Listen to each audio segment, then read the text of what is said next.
Tapi kan gelap yang dimasukkan oleh orang-orang itu seolah-olah negara ini mau hancur, kan begitu. Ya, tapi gimana Pak konsep gelap dalam konteks perpolitikan maupun perekonomian ini gimana?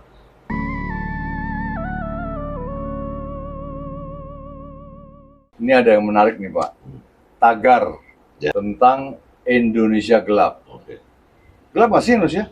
Ya, tergantung Bapak melihatnya dari perspektif mana. Oh begitu. Ya, Loh, saya kan rakyat biasa Pak. oke. Ini kalau saya lihat pemberitaan itu menyedihkan semua beritanya, nggak ada yang mengembirakan. Begitu Pak ya. Kalau menurut Pak Hasan benar nggak itu Pak? Eh, Kalau saya melihat ya mungkin ada benarnya, tapi menurut saya tipis sih Pak. Karena pengertian gelap yang mahasiswa masukkan itu atau orang-orang masukkan itu agak sumir bagi saya. Sebenarnya kalau arti gelap yang sesungguhnya kan tidak ada lampu gelap, Oh, matahari tidak terbit gelap. Ini Gelap. gelap yang bagaimana? Mendung. Nah, mendung gelap. Iya. Yang dimaksud gelap apanya nih? Ya misalnya perekonomian, Hmm, kemudian perpolitikan, Hmm. dua itulah yang paling banyak disoroti nih. Ini gelap menurut saya ini Kalau gelap, Pak. perekonomian Bapak bilang gelap, bukti nyata saat ini di mal-mal masih banyak orang berkunjung.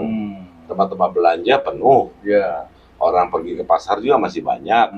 Jadi yang gelap yang mananya nih? Loh, tapi kan Pak banyak pemutusan hubungan kerja. Hmm, Banyak loh Pak. Kemarin terakhir nih Sritek nih, hmm. mem-PHK sekian ribu karyawannya. Sritek Solo. Ya, untuk beberapa hal memang iya Pak.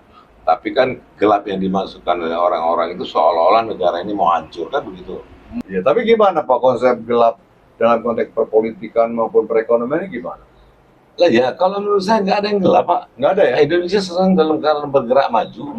Artinya, tapi memang dalam proses menuju kemajuan. Oh. Oleh pemerintah yang baru sekarang, beberapa aspek sudah diperbaiki Pak.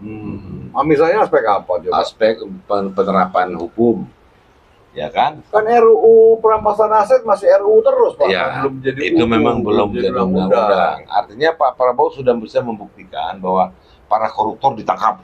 Ya memang sih sekarang ini ada dugaan korupsi yang dilakukan di tubuh Pertamina, di anak perusahaan Pertamina. Hitung-hitung sama Kejaksaan Agung itu korupsinya jadi 193 triliun rupiah. Dan itu setahun. Setahun. Oke. Dan konon kabarnya diduga korupsi itu mulai tahun 2018, jangan sampai sekarang 2025 masih terjadi.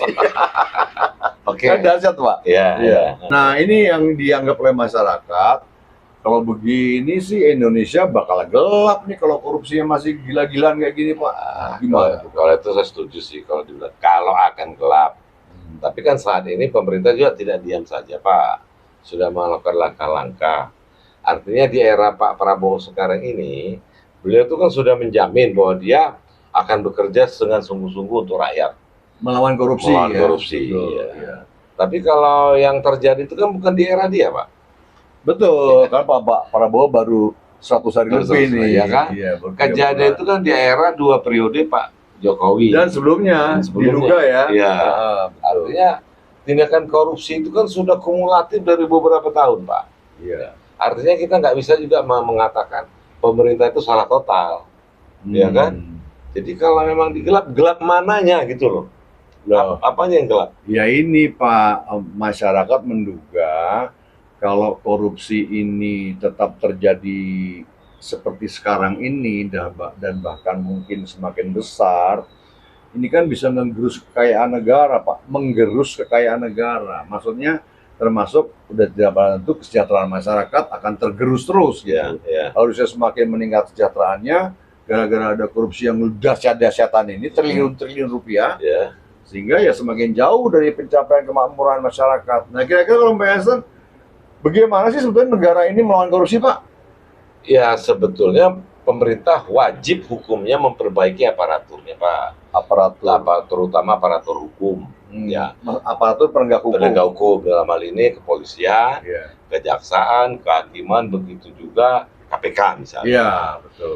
Kalau semua ini diperbaiki, maka tindakan itu akan minimal pasti Pak. Diperbaiki apanya Pak? Ya petugasnya, Ya maksudnya dari sisi apanya diperbaiki? peraturannya lebih diperbaharui, kemudian Iya. orang-orangnya diseleksi lebih baik, penerimaan pegawainya waktu Iya. dia menjadi polisi, menjadi tentara, menjadi pegawai KPK pun harus diseleksi secara ketat. Kejaksaan, Kejaksaan, hakim, gitu ya. hakim itu harus Tapi kan peraturan itu kan nggak hanya soal rekrutmen, Pak. Hmm.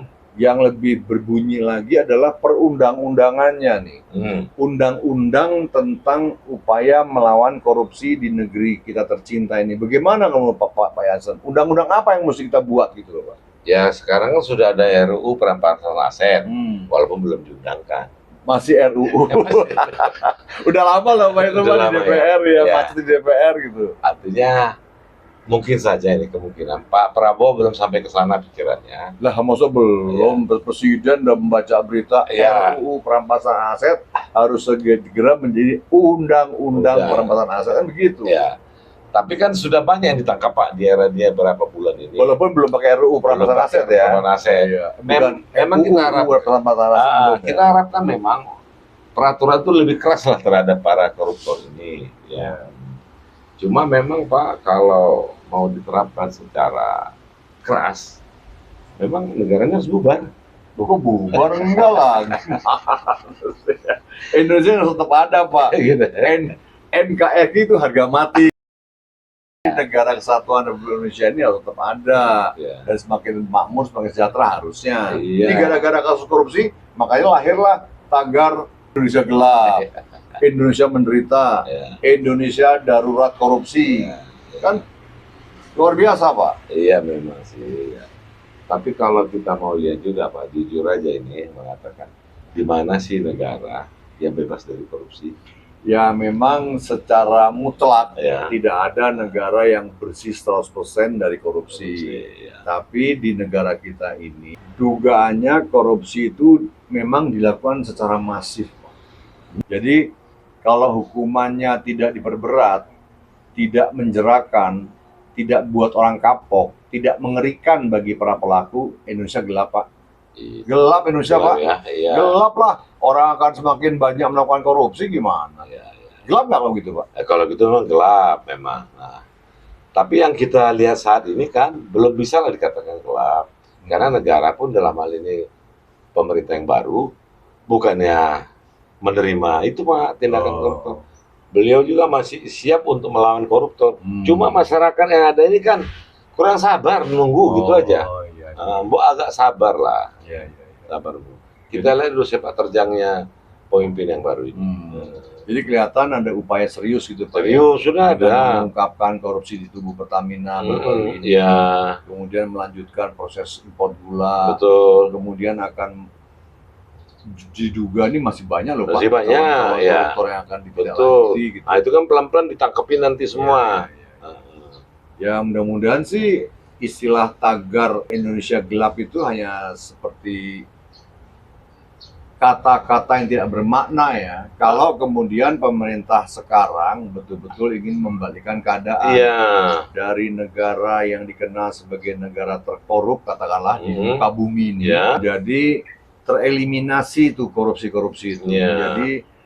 menjadi bisa kita tekan semaksimal mungkin. Ya. Sehingga orang memang betul-betul bisa jera terhadap korupsi, ngeri ya karena korupsi, dan memang korupsi itu menurut saya juga sebuah pengkhianatan Pak. Betul sih. Pengkhianatan terhadap bangsa, negara, dan rakyat. Itu benar. Itulah Pak, jadi kalau Indonesia ini tidak bisa melawan korupsi, tagar Indonesia gelap itu kelihatannya akan menjadi kenyataan. Nah, itu memang. Jadi untuk sementara saya bisa terima tagar Indonesia gelap itu akan gelap bila Akan gelap bila apa? bila tindakan pemerintah tidak bisa mengantisipasi tadi Salah satunya korupsi itu korupsi ya. tadi. Bahkan korupsi semakin besar ya. Besar, itu bisa. Kalau korupsi semakin besar, tanda tagar itu benar akan jadi kenyataan. akan jadi kenyataan. Itu saja saya menurut saya. Serem. Ya.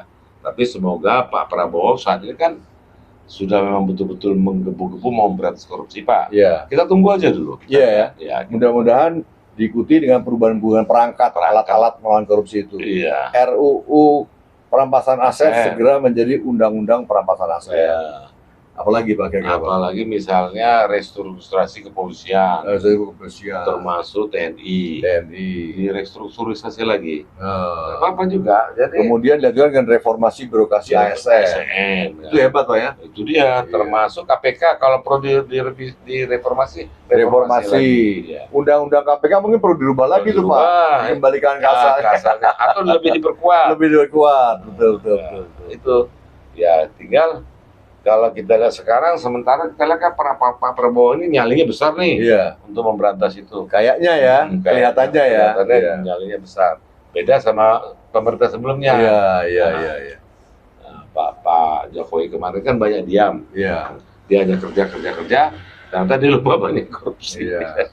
Ya kan? Ya, mudah-mudahan sih kita ini sebagai rakyat kan mengharapkan tagar Indonesia gelap itu tidak akan terjadi. Tidak akan terjadi. Sehingga kita sebagai masyarakat ini bisa menikmati anak-anak kita khususnya, Iya, anak betul, kita, Pak. cucu kita nanti Ya, bisa menikmati sebuah kemakmuran yang memang kita cita-citakan gitu betul. loh. Ya. Jadi untuk sekadar menjadi peringatan, oke, saya setuju. Oke ya, sebagai Ya, peringatan oke ya. peringatan Iya. buat pemerintah. Iya, iya. Bos, hati-hati bos. Iya. Negara akan gelap nih.